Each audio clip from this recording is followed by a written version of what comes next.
di tanggal 3 bulan 3 2024 diangkat dari Mazmur 19, diawali dari ayat 8 hingga ayat 15. Mari kita bacakan secara responsoria. Kami akan membacakan ayat yang pertama, yaitu ayat 8.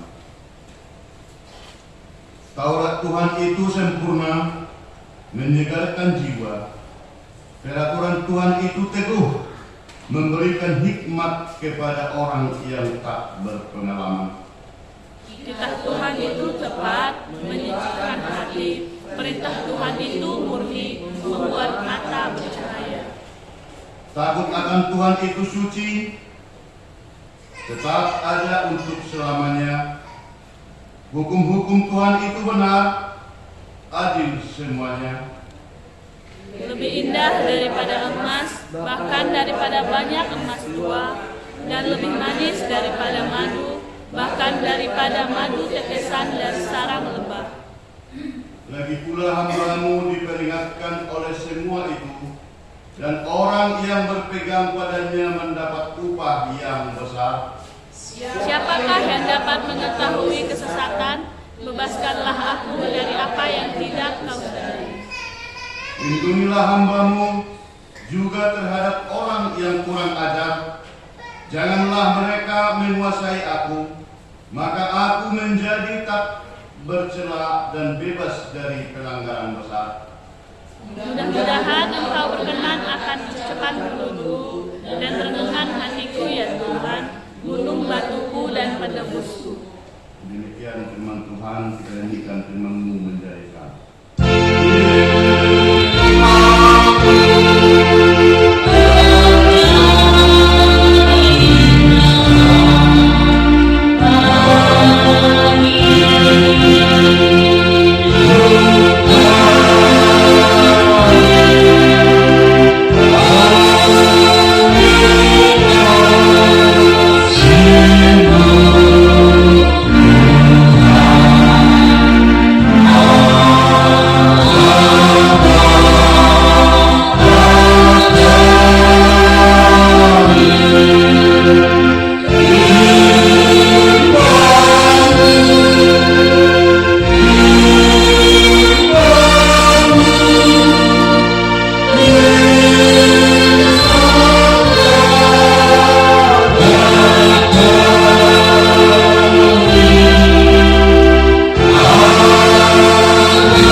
Puji Tuhan, kita tetap diberkati oleh Tuhan sehingga di hari yang dikuduskan ini kita tetap bersekutu, memuji dan memuliakan Tuhan di Minggu Okuli pada 3 Maret 2024 ini.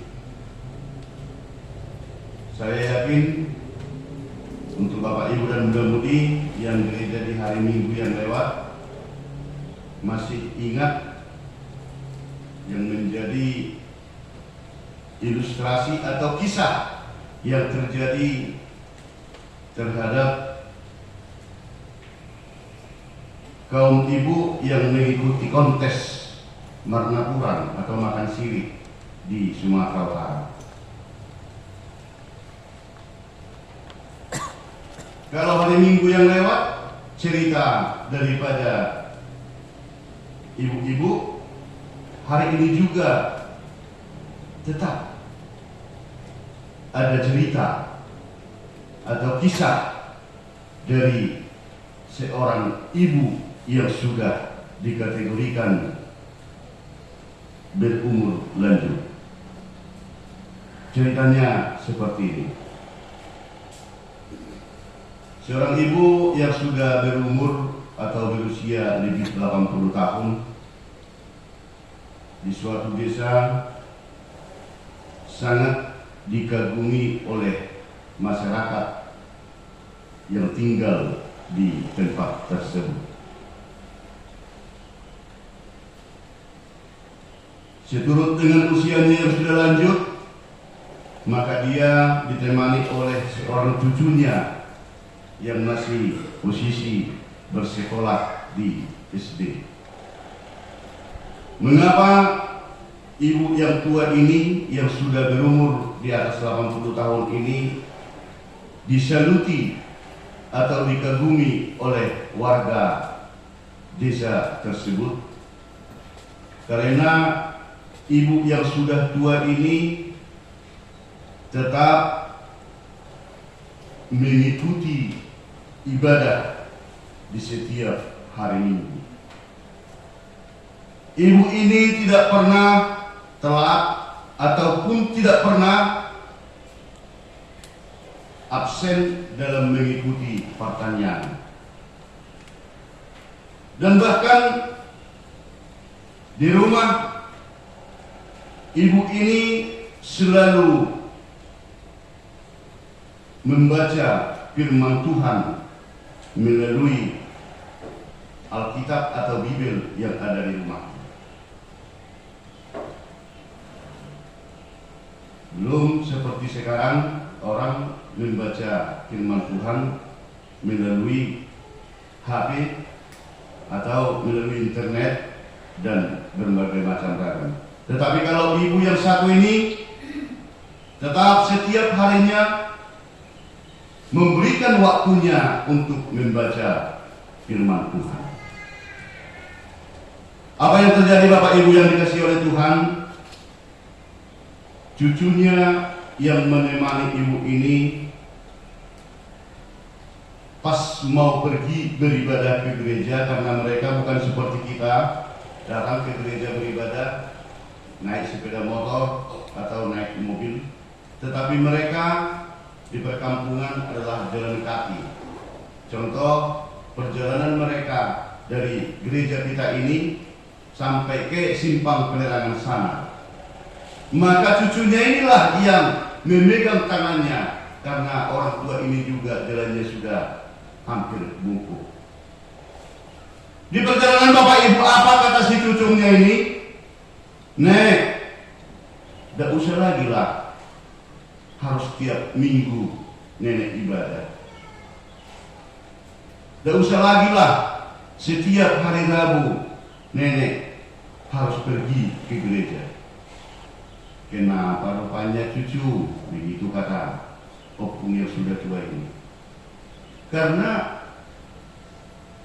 pendengaran opung pun sudah tidak jelas lagi. Penglihatan opung pun membaca Alkitab sudah kabur.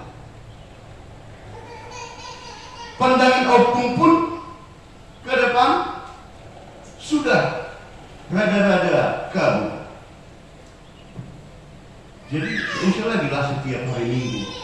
Jalan pun nenek sudah begitu capek. Maka datang si nenek mengatakan, oh iya ya. Mereka sampai di gereja, tetap mereka melakukan, dan si nenek ini minta tolong dengan tetangganya ke sampingnya untuk membukakan Alkitab yang mau dibacakan oleh pembawa khotbah. Hari Rabu berikutnya mereka pertanyaan dan tetap dipapah ataupun digiring oleh cucunya itu pergi ke evangelisasi. Di jalan itu juga dibilang, Nek, ngapain sih harus setiap pertanyaan nenek harus ikut? Toh juga nenek tidak bisa lagi melihat jalan dengan jelas. Toh juga lagu yang dinyanyikan di pertanyaan itu nenek tidak bisa baca. Tak usah lagi lah setiap hari Rabu kita pertanyaan. Sekali sebulan kek, begitu kata si cucu. Beberapa hari kemudian tiba lagi acara ibadah gereja. Tetap mereka pergi dan dipapah oleh cucunya ini. Yang menjadi masalah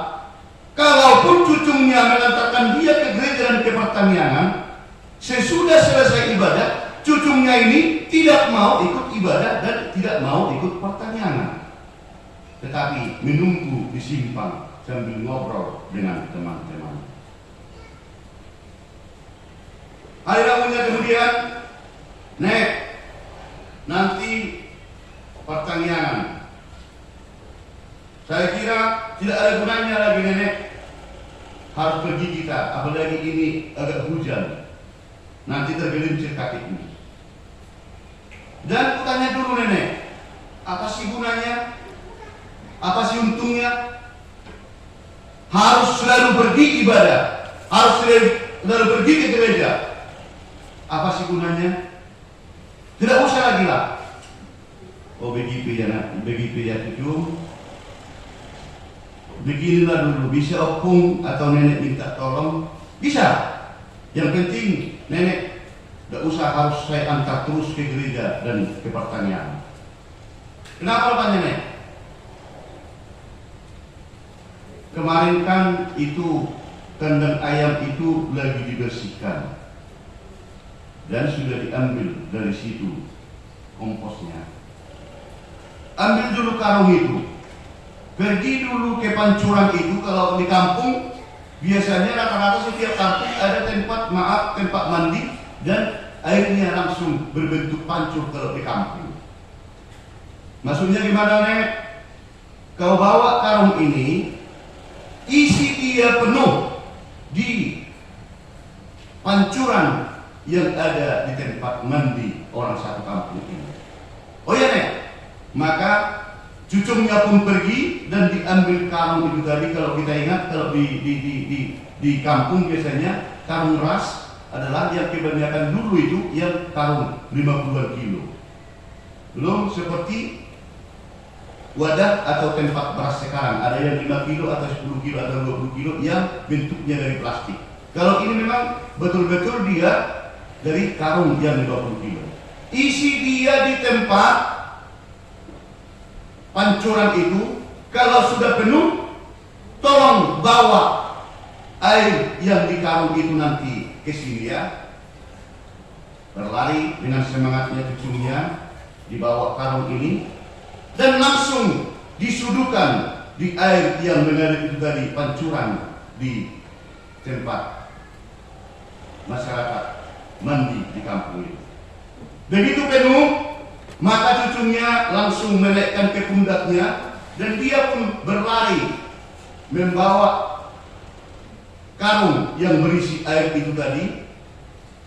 Sesampai di rumahnya, nek, airnya habis, tidak ada. Tadi saya bawa ini dari pancuran penuh. Saya pikul sampai di sini tidak ada lagi. Oh begitu ya? Iya nek, padahal udah capek aku. Ambil lagi, pergi. Sekali lagi pergi. Isi dia dulu. Sesudah hampir penuh, langsung ikat pakai tanganmu. Pundak dia bawa ke sini. Tetapi janji ya nenek, kalau ku ambil sekali lagi hari Minggu atau hari Rabu, tidak harus kita pergi ke gereja lagi. Iya, silakan. Dengan taringnya si cucunya ini, semangatnya, dia pun pergi, ditampung lagi. Airnya itu pancuran itu besar, ditampung hampir penuh, langsung dipegang lagi dan dia pun berlari-lari memikul karung yang berisi air itu tadi. Apa yang terjadi Bapak Ibu dan mudah-mudahan yang dikasih oleh Tuhan, sampai di hadapan daripada neneknya itu tadi, air itu tetap tidak ada. Karena di perjalanan air itu dari karung itu tadi semua pada membasahi badannya dan jalanan yang dilewati dia yang memikul dari tempat itu tadi. Mana airnya? Mana ada nek? Semuanya habis jalan itu. Tengok, ini badan saya sudah basah. Pekerjaan yang seperti ini saya kira sia-sia. Jemputlah sekali lagi. Capek saya nek. Tidak bakalan ada nanti air saya bawa dari pancuran itu sampai ke hadapan nenek ini. Kalau memang saya mengambil air dari pancuran pakai karung yang saya bawa ini. Inilah pekerjaan yang sia-sia.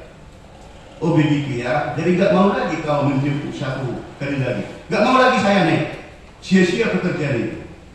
Begitu kata si cucu. Langsung si nenek menjawabnya, cucu, tidak ada pekerjaan yang sia-sia. Lihat, jadikan karung itu bekas kompos ayam. Maaf, banyak kotoran ayam berlumur di plastik itu tadi.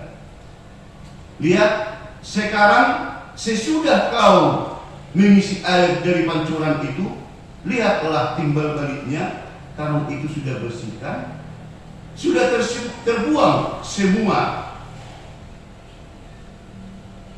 kotoran-kotoran ayam yang ada di karung beras yang kau pikul tadi. Jadi tidak ada yang pekerjaan ataupun tidak ada sia-sia yang kau laksanakan itu juga. Begitu juga lah nenek pergi memuji Tuhan, nenek pergi pertanian, opung pergi ke gereja, tidak ada yang sia-sia. Walaupun cara pandang nenek yang sudah ragu, pendengaran nenek yang sudah hampir tuli, bahkan ingatan nenek yang sudah hampir pikul, tidak ada yang sia-sia karena firman Tuhan itu adalah sempurna. Itu yang saya dengarkan jikalau pergi beribadah dan pertanian.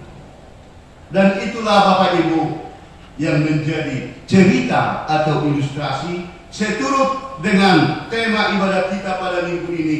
Firman Tuhan itu adalah sempurna, mana hakani debata nasun dengan.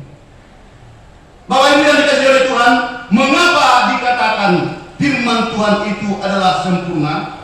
Mengapa dikatakan firman Tuhan itu adalah masairinggan? Mungkin kembali kita agak senyum sedikit. Rokok juga ada sempurna. Apakah sama porsinya rokok sempurna dengan firman Tuhan? Tidak. Tetapi ini adalah didasari dengan kondisi yang sebenarnya bahwa firman Tuhan itu adalah sempurna dikarenakan ada dampak daripada firman Tuhan itu tadi. Apa dampaknya? Atau apa hasilnya? Atau apa manfaatnya? Yang pertama sekali Bapak Ibu adalah menyegarkan jiwa. Firman Tuhan itu benar-benar mempunyai tujuan, mempunyai dampak yang begitu besar. Dia sanggup menyegarkan jiwa. Kenapa?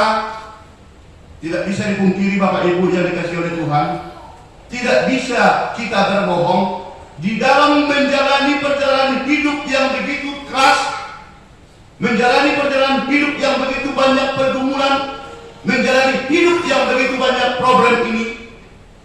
Terkadang kita mengalami kondisi yang lemah jiwa. Terkadang kita mengalami kondisi yang stres. Terkadang kita mengalami kondisi yang frustasi. Tetapi hari ini, minggu ini dipertegas bahwa jikalau kondisi yang begitu berat, kondisi yang begitu susah, kita berikan jawabannya dengan mempelajari, mendengarkan, menyanyikan firman Tuhan, maka pikiran kita yang begitu mumet, pikiran kita yang begitu stres, pikiran kita yang begitu banyak problem akan tersegarkan kembali. Akan tersegarkan kembali. Itu langkah yang pertama, maka dikatakan adalah firman Tuhan itu adalah sempurna. Yang kedua Bapak Ibu, mengapa dikatakan firman Tuhan itu adalah sempurna? Karena manusia itu, orang yang mempelajari firman Tuhan, orang yang mendengar firman Tuhan, bisa mendapatkan hikmat yang dari Allah. dengan hikmat yang dia miliki, karena mendengar, membaca, dan menyanyikan firman Tuhan, maka dia mendapatkan hikmat yang dari Allah. Bahkan dia bisa dari kondisi yang menangis, kondisi yang betul-betul tertekan, dengan firman Tuhan dia bisa menjadi bersukacita. Percayalah tidak, sebanyak apa pergumulan Maman, sebanyak apa pergumulan Winan, begitu juga Napa Saudara, di saat duka cita yang melanda hatimu, silahkan baca firman Tuhan, dengarkan firman Tuhan.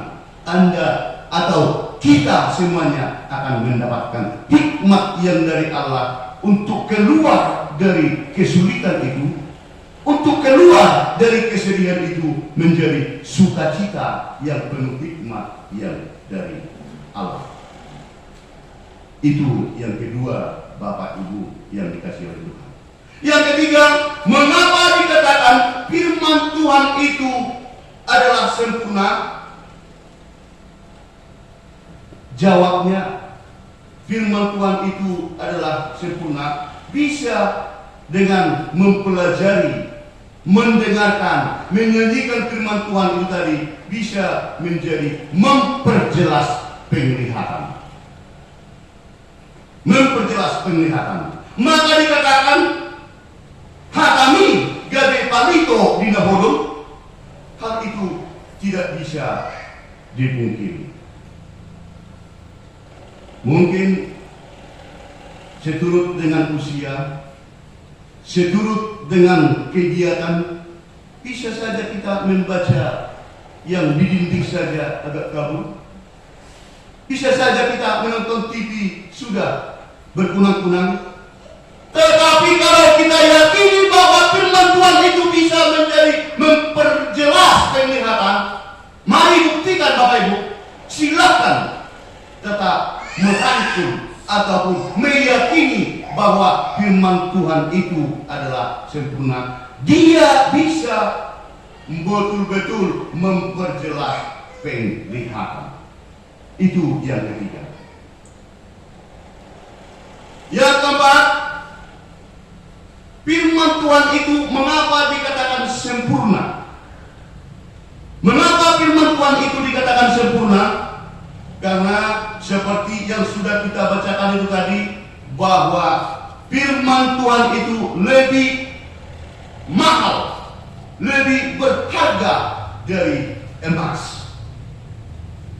Di dunia sampai detik ini, nominal sesuatu yang dibeli masih tetap emas, harga yang paling tinggi.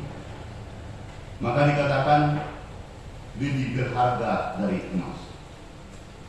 Kalau dibandingkan sebesar handphone yang paling bagus, mungkin ada 15 atau 20 juta handphone sekarang, sebesar itu kalau dibandingkan dengan emas, mungkin sebesarnya juga tidak bisa sesuai harganya. Maka dikatakan yang termahal, yang tertinggi harganya adalah emas. Dan lebih manis dari tetesan madu. Lebih manis dari tetesan madu. Kalau kita mencicipi yang pahit, yang asik, dan yang manis, kategori yang termanis sampai sekarang masih dikatakan itu adalah madu, bukan gula. Bukan gula, tetapi dikatakan manis itu, yang termanis itu adalah madu. Maka contoh, kalau pernah menikmati, kalau orang pengantin baru dikatakan ayo berbulan gula, saya kira tidak pernah dibilang seperti itu. Adakah mungkin kita yang menikmati berbulan gula di sini? Jangan. Maka dikatakan itu tadi, sesudah mereka menikah, maka mereka berbulan madu ke Bali. Mereka berbulan madu ke Bali. Kenapa dikatakan seperti itu? Bukan berbulan gula, tetapi berbulan madu. Karena yang termanis itu dalam porsinya masih dikategori dengan adalah madu. Mengapa? Apa hubungannya Bapak Ibu?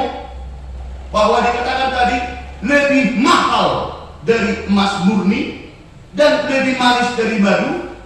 Mengapa itu tidak dikatakan sempurna? Tetapi mengapa firman Allah yang dikatakan sempurna? Karena nominal nilai daripada emas itu masih bisa diberikan takaran. Begitu juga madu masih bisa diukur setinggi mana manisnya madu itu tadi.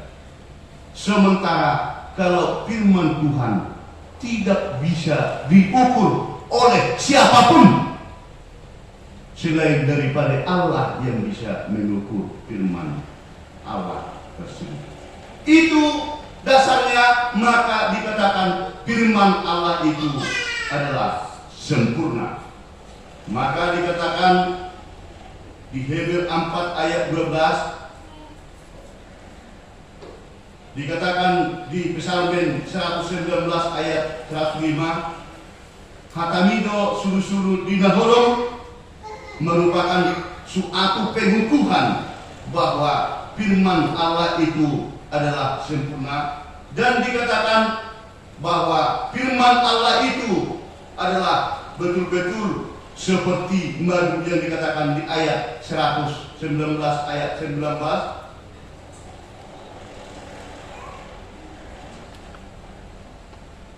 Ayat 11, lebih indah daripada emas, bahkan daripada banyak emas tua, dan lebih manis daripada madu, bahkan daripada madu tetesan dari sarang lebah.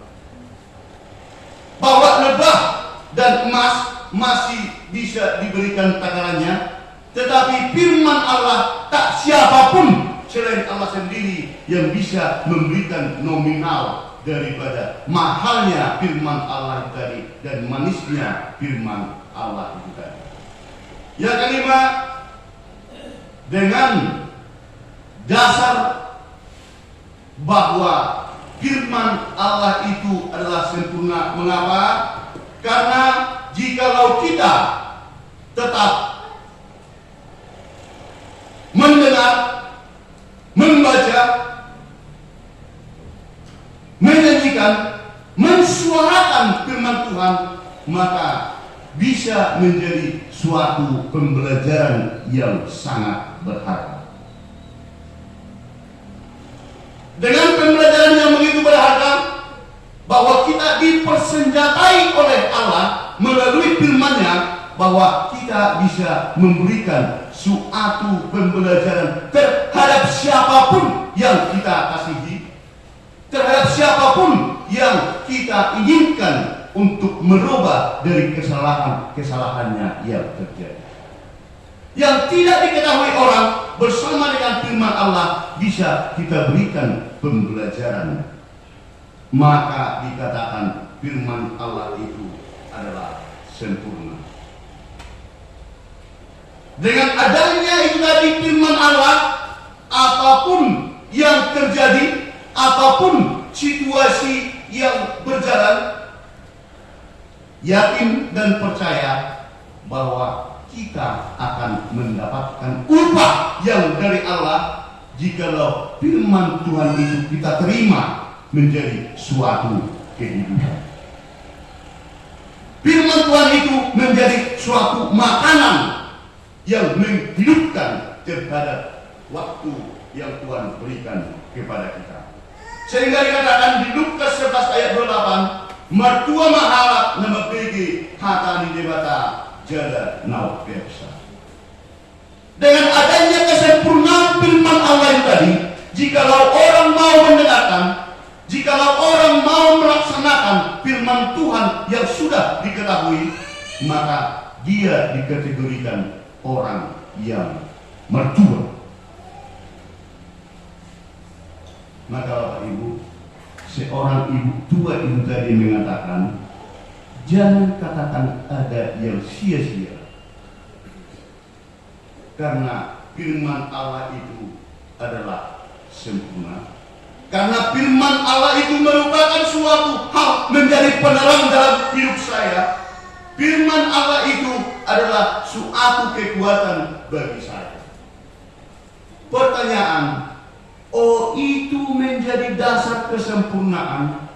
Apakah anak pembawa khotbah sudah melaksanakan semua firman Allah tersebut?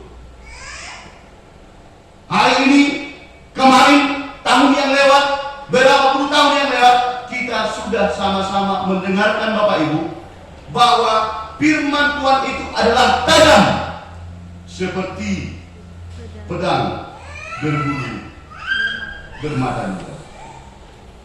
Oke, Bapak Ibu dan murid-murid tidak mendengarkan apa firman Tuhan itu bisa dikatakan sempurna, sementara Anda atau kita mendengarkan, tidak kita dengarkan itu menjadi suatu kekuatan kesempurnaan untuk perjalanan hidup kita. Kami juga yang mensuarakan akan ditegur oleh firman Tuhan jikalau kami tidak mendengarkan. Firman Tuhan itu adalah kehidupan. Firman Tuhan itu adalah makan. Maka pernah saya geleng-geleng kepala, lalu saya bilang, ayo makan nama, ayo makan dengan, sudah baru makan. Siang lagi, ayo makan nama, ayo makan nama, sudah pas baru makan. Sore juga, ayo makan, sudah pas baru makan. Ternyata apa yang terjadi Bapak Ibu yang dikasihi oleh Tuhan? Bukan hanya makanan secara fisik yang menjadi makanan manusia, tetapi firman Tuhan juga ternyata menjadi makanan. Adakah orang yang sampai 2 hari atau 3 hari 3 malam tidak makan tidak minum? Saya belum pernah melihat. Tetapi menurut firman Tuhan hari ini, jadikanlah firman Tuhan itu menjadi makanan kepada kehidupan kita. Bukan hanya nasi dan ikan yang menjadi makanan kehidupan kita. Kalau kita mau hidup, makanlah firman Tuhan agar kita berkelanjutan untuk hidup. Karena firman Tuhan itu adalah sempurna. Apapun pergumulanmu, apapun kesulitan kita, apapun kekecewaan kita, apapun kesedihan kita, biarlah firman Tuhan menjadi kehidupan kita. Detik lewat detik, menit lewat menit, jam lewat jam, minggu lewat minggu, bahkan tahun lewat tahun. Di mana ada dapat firman Tuhan? Termasuk di rumah Allah yang kudus ini. Di HP-mu juga ada firman Tuhan, di televisi juga ada firman Tuhan. Tetapi penting itu merupakan suatu bukti nyata, supaya persekutuan itu dihidupkan, agar firman Tuhan itu bisa meresap ke dalam memori otak kita, memori tubuh kita, dan seluruh organ-organ tubuh kita. Itu makanya penting beribadah jarak minggu. Banyak ragam yang menghambat pengakuanmu, Inang. Banyak cara untuk menghambat imanmu, Aman, yang mengatakan bahwa minggu peiba dan pelabuh hari, minggu majaiba lagi baru-baru siapa sahiton, dan pola minggu eselaku 33. Minggu majaiba melua iba siang harus dukang. Itu banyak problem yang dipikirkan oleh Allah. Tetapi hari ini bertegas, biarlah firman itu menjadi kehidupanmu, dan memuji Tuhan itu menjadi kehidupan, mulai dari yang kecil sampai dengan yang dewasa. Semoga Tuhan semakin memberkati, dan biarlah firman Tuhan itu sempurna di dalam hidup kita masing-masing. Kita nyanyikan firman-Mu, berkatilah.